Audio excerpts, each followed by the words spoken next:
Hi, Erica! Hello po. O sige, mahal ko, usap na tayong dalawa. Ano may paglilingkod ko sa iyo at napatawag po sa Usapang LDR Love. Kasi, ganito po yan. Kasi, ano po, nung may, ano po, may boyfriend po ako kaso na, ano po, lesbian. Okay? Tapos po, nung una po, okay naman po kami.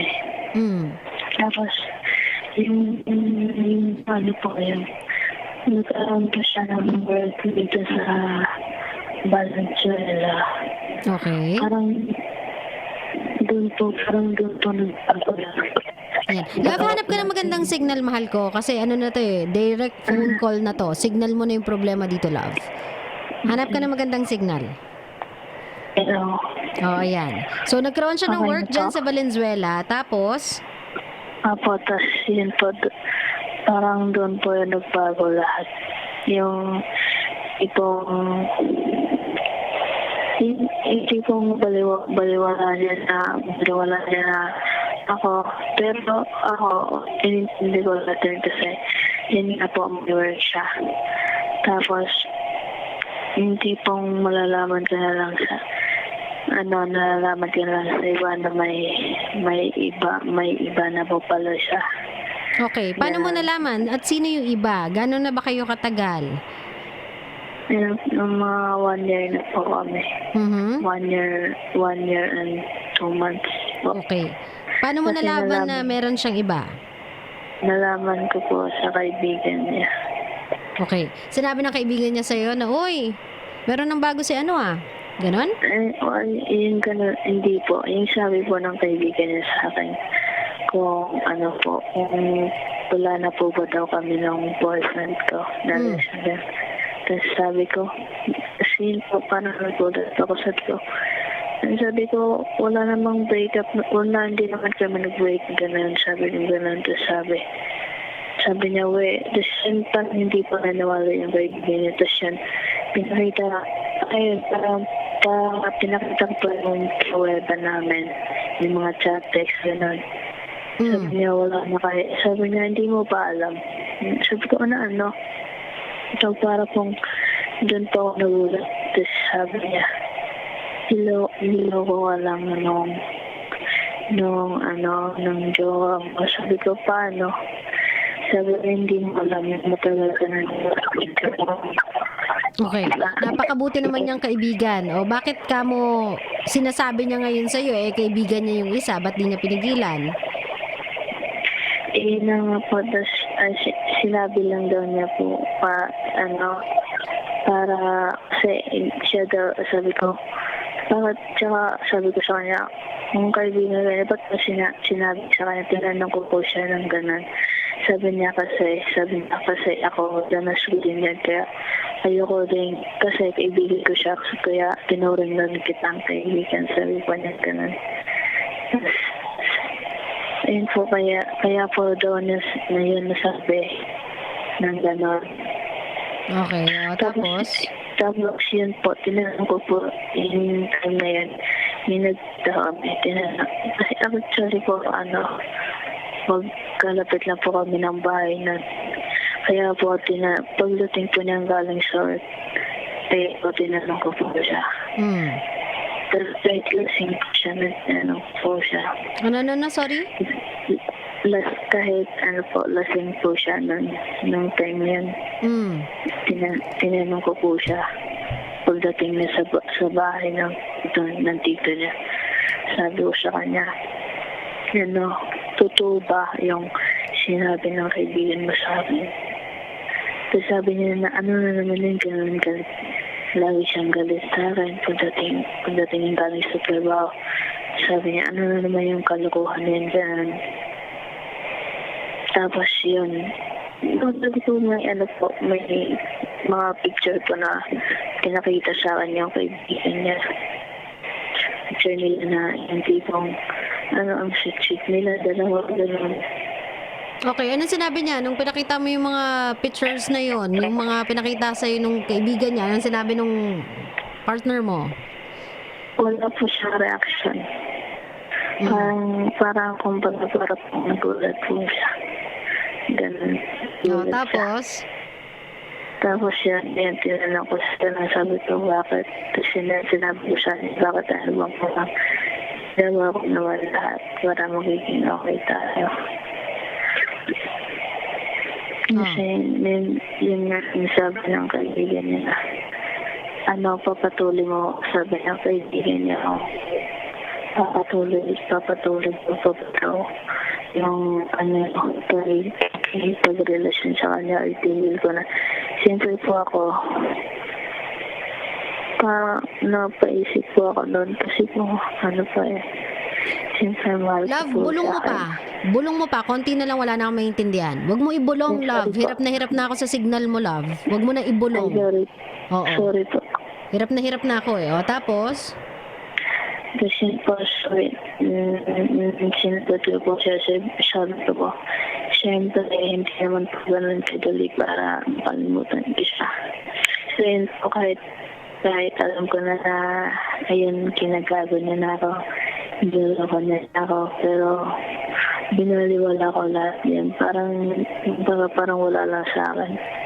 Patuloy pa rin ako sa parang aso, kahit habol kahit hindi naman, kahit wala namang nakakapanatan po. So in short, hanggang ngayon kayo pa din, kahit meron siyang iba? Parang gano'n na po. Ngayon, anong problema? Hinayaan mo naman pala siyang magkaroon ng iba. Di ka naman pala nakipaghiwalay kahit alam mong meron na siyang iba. Ina po yung tinanong ko po siya kung sabi niya wala na daw sila. Nakipagbalik nung hiniwalayan ko po siya. Tapos kasi sinabi ko sa kanya, kung sa kanya ka masaya, ito sa kanya, doon ka sa kanya. Palalayain Wait. Kanina sinabi mo, pinagpatuloy mo lang, hinayaan mo lang, kahit habol ka ng habol, kahit nagmukha kang tanga. Tapos ngayon sinabi mo sa akin, nakipag-break ka. Love, ayoko nang gumagawa ng kwento, Erica, ha? Wag kang gumawa ng kwento. Diyos ko, Lord, te. Hindi.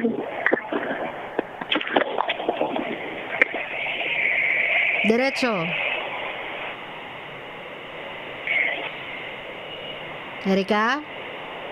Opo. Tapos, nung nakipag-iwalay ka, sinabi niya ngayon, wala na sila, nakipagbalikan ka, tama? Opo. Tapos? Nagbalikan pa ako ulit. Tapos, yun po, parang Ano? parang ganun pa rin po ang ginagawa sa akin. Wala ko naiintindihan? Ganun pa din po ang ginagawa niya. Ibuka mo yung bibig mo, love. Akala ko ba mag-uusap tayo sa ere? Ayun na po. Binubulong Okay na mo po. eh. Hindi ko alam, okay na ba? Hello. So, ayun po, parang ginawa po, binigyan ko po siya ng chance. Tapos, ayun po, parang inulit lang din po ang paulit yung ginawa niya nung una. Okay, tapos? Kaya yun po, tapos hindi ko alam kung anong gagawin ko. Ba't di ka na makipaghiwalay? Yun na nga po, ginawa ko naman po, pero po, hindi ko kayang gawin. Ginawa mo pero di mo kayang gawin? Ano? Nakasinghot ka ba? Nakasinghot ka ba ng kung anek? Hindi po. Nasinghot mo ba yung tsinelas mo ngayong gabing to? Sa totoo lang, Erica, ano ba? Ngumanga ka ba sa labas? Naamburan ka ba? Ano ba, te? Kasi hindi ko nagigets eh. Hiniwalayan ko siya pero hindi ko kinaya. Ano? Ano daw? Yeah. Dumilat ka ba habang umuulan kaya medyo nahanginan yung utak mo? Ano ba? Hindi kita nagigits eh. So ngayon, hanggang ngayon, kayo pa din, kahit si partner mo ay paulit-ulit na nagkakaroon ng iba. Ha? Opo. Oh, tapos, anong gagawin natin? Sambahin natin siya kasi ang pogi. Hindi na po. Hindi, I mean, anong problema ngayon, love? Kasi you cannot tell me na hindi mo siya kayang pakawalan. 1 year lang naman to eh. Plus, multiple times pa yung ginawa niya sa'yo. I mean, meron ng proof and all, and yet, ayaw mo pa rin bumitaw eh. I mean, ano bang meron to? Sinusustentohan ka ba nito? Binibigyan ka ba ng kung anik-anik nito? Sa kanya ka ba nakatira? Ano, Erica? Bakit hindi kayang bitawan? Hindi na lang po. Anong hindi na lang po? Hindi po yung Hala? Ano? Wala na ako naintindihan, te. Hindi po ako sa kanya nakatira. Oh. So bakit hindi mabitawan, love? Anong problema? Mahal po mo siya eh. So pag mahal, okay lang kahit tatanga-tanga ka na. Pag mahal, okay lang kahit ginagago ka? Okay lang yon? Parang ganun lang. Ay, parang ganun na nga po. Galing naman pala. Huwag na tayo mag-usap. Tiisin mo na lang yan, love. O, diba? Kapag nanloko ulit, nga ka na lang. One time, singhutin mo yung tsinelas mo para makalimutan mo. Ganyan. Diba? Erica, tumawag ka sa programa ko para tanungin sa akin kung anong pwede mong gawin kasi nahihirapan ka dyan.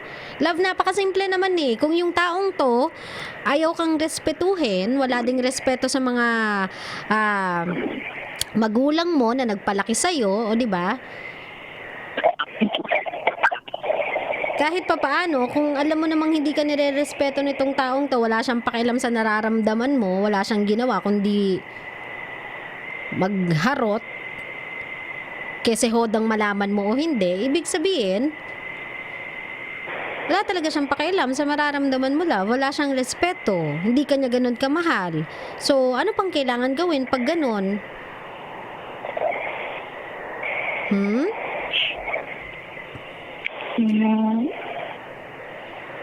Anong kailangan gawin, love? Mag-alay ng manok sa kandila. Kumuha ka ng picture niya, dasalan mo. Kumuha ka ng stuffed toy, tusok-tusukin mo. Mambabarang pala. Erica, love, ganito, huwag tayong kumbaga common sense, love. Obviously, hindi ka mahal ng tao. Kahit mahal mo siya. Ngayon, kung ayaw mong masaktan, simple lang. Bumitaw ka na. 'Di ba? Kung pagod ka ng masaktan, pagod ka ng humabol sa kanya, pagod ka ng nararamdaman mo na parang wala kang importansya, bitaw na. Kasi alam mo namang wala siyang pakialam kasi hodang masaktan ka niya o hindi eh. So, bitawan mo siya para matuto siya. The reason why pinapaulit-ulit niya yan, kasi hindi ka din naman natututo eh. Hindi mo rin naman nagigets eh. Parang wala ka din namang pagpapahalaga sa sarili mo. So, bakit niya gagawing pahalagahan ka? Kung ikaw mismo, wala kang pagpapahalaga sa sarili mo. Ano yun, expect mo? Makita niyang prinsesa ka? Precious ka? Kung yung sarili mo, tinatrata mo bilang aso, ikaw na nagsabi, para kang aso? Diba? Okay. Sabihin mo sa kanya, kung ayaw mong tumigil, nakakaharot mo, kung talagang gwapong-gwapo ka sa sarili mo, hindi mag-isa ka na. Kayo na lang ng mga babae mo, sila-sila na lang guyuin mo, wag ako. Kasi 18 anyos pa lang ako eh. Tapos ito na yung ginagawa mo sa akin, ito na yung nararanasan ko. Bata pa ako, madami pa akong pwedeng makilala na kaya akong tratuhin ng tama. Ba't ako magtsatsaga sa'yo? Ba't ko sasayangin yung buhay ko sa'yo? Naiintindihan mo ko? Hindi ka naman niya pinagpapaaral. Wala naman siya ibinibigay sa'yo. Hindi ka din naman sa kanya nakatira. So, ano mapapala mo sa kanya? 'Di ba? Kung wala ka naman mapala dyan sa taong yan, sabihin mo sa kanyang ganyan, di bala ka sa buhay mo. Kung yan yung gusto mong gawin, magpakapogi. Ganyan. Ikaw na lang. Yun na nga po eh. Oh. Yun na nga po. Kasi, may anak po siya. Oh. Ayun, tinanggap ko po yung lahat. Buong buo, tinanggap ko yung lahat ng Bitawan mo na lang. Ang dami niya masyadong gustong gawin sa buhay niya at hindi mo kaya mag-keep up doon, Erica. Kung ako sa'yo, itigil mo na lang yan habang bata ka pa, di ba? Kahit pa paano may makikilala ka pang higit pa sa kanya, love. Huwag mo ipagsiksikan yung sarili mo sa ganyang klaseng taong gustong guluhin yung buhay niya. 'Di ba? Para siyang may anak na nga't lahat, wala pang kinatandaan. Nakakaawa naman yung bata kung ganyang klaseng magulang ang meron siya. Naintindihan mo ko, love? Kung ako yung magulang mo, baka Opo. kinulong na lang kita sa bahay natin. Hindi na lang kita pinalabas. Kung yan lang din naman yung tipo ng taong hahabol-habulin mo. 'Di ba? Baka kung ako yung nanay mo, pinasok muna kita uli sa sinapupunan ko, labas na lang kita bukas eh. 'Di ba? Oo, wag na makulit, Erica. Wag nang habulin si ate girl kung ayaw na sa'yo. Kung hindi ka gusto, kung hindi ka pinapahalagahan, wag mo ipilit yung sarili mo, love. Mukha ka Okay namang po. okay, mukha ka namang maganda, mukha ka namang mabait, mas makikilala ka pa sa buhay mo, mas may mararating ka pa sa buhay mo. Kesa pagtuunan mo ng pansin yung paghabol dyan sa taong yan, pagtuunan mo na lang ng pansin yung pagiging successful mo, ha? Kasi bata ka pa Opo. malayo pa yung pwede mo marating sa buhay mo Kesa pinag-aaksayahan mo ng panahon kung anong gagawin mo dyan sa jowa mo, abay ang pag-isipan mo, yung future mo, dun ka atupag ng ganyan. Hindi yung pag-iimbestiga kung sino na naman yung bagong prospect ng girlfriend mong di mo maintindihan. Kating-kati sa buhay. Tapos bago ka makipaghiwalay sa kanya, regaluhan mo ng anti-itch. O kaya regaluhan mo hilod. Pag masyadong makati, steel brush. O ito, mukhang di na kaya ng lufa yan, ng hilod yan. Ito, steel brush. Baka kayanin yung kati mo. Diba? O, tawanan mo na lang, love, tas iwanan mo na lang, ha? Tawanan tas iwanan, ganon, ha? Opo. May mensahe ka pa ba sa kanya bukod sa angkatin niya? Opo. O, sige, mensahihan mo na.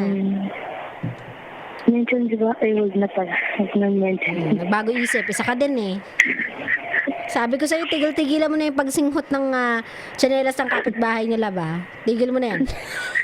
Hindi maganda para sa kalusugan mo yan, ha? Sige na, tulog ka na. Gabi na. Ay, nagme-message ka pala. Ito naman, sabi mo kasi ayaw mo. Ang gulo mong bata ka. O sige na, mag-message ka na. Kung pag-unit kami, Uy, ayusin mo. Robotic. Isa pa. hi, Bel. Alam ko nakikinig ka ngayon. Sana, yung ginawa mo sa akin, huwag mo gawin sa bagong buhay. Huwag mo din gawin tama. Tulad ng ginawa mo sa akin. Yan lang po. Kasi yun lang din yung naiintindihan namin Binulong mo lahat, love Ay, Alam mo yung parang yung parang ka mambabarang ganyan, binubulong mo, binubulong mo yung dasal dun sa voodoo doll. Para umepekto yung dasal dun sa, ewan ko yung ginawa mo. Pero okay lang yan, magkakaintindihan na kayo niyan. Sabihin mo, lakasan niya na yung radyo para maintindihan niya. Pero salamat, Erica, ha, itulog mo na lang muna to, ha. Tapos kain ka madami, ang daming gulay. Lagyan mo madami asin. grabe. Sige na, bye-bye. Nakaloka tong batang to. Ito po yung mga batang gusto mong gabayan. Gabayan pa uwi sa inyo. Umuwi ka ng bata ka. Dami mong inaano dyan. Kabisyo, hindi ko alam kung do I need to say anything more? 'Di ba? I mean, magkaroon ka ng jowa na I have nothing against LGBTIQ. Alam niyo yan, guys. Pero magkaroon ka ng jowang ganito, meron siyang anak, tapos walang ginawa kundi mambabae. Ano to? 'Di ba? Parang 'di ba dapat kayo yung nagpapakita how genuine love can be? 'Di ba dapat yung tinitignan ng mga, sabihin na natin, usual couples na boy and girl, na sila yung example ng true love. Kasi kahit hinuhusgahan sila ng iba, kahit pinagtitinginan sila ng iba, care. Pinapatunayan nila na love is love. Love knows no gender. Love knows no boundaries. 'Di ba? Love conquers all. Sila yung nagpapatunay nun. Kayo po yung sumisira sa magandang imahe ng LGBTIQ community.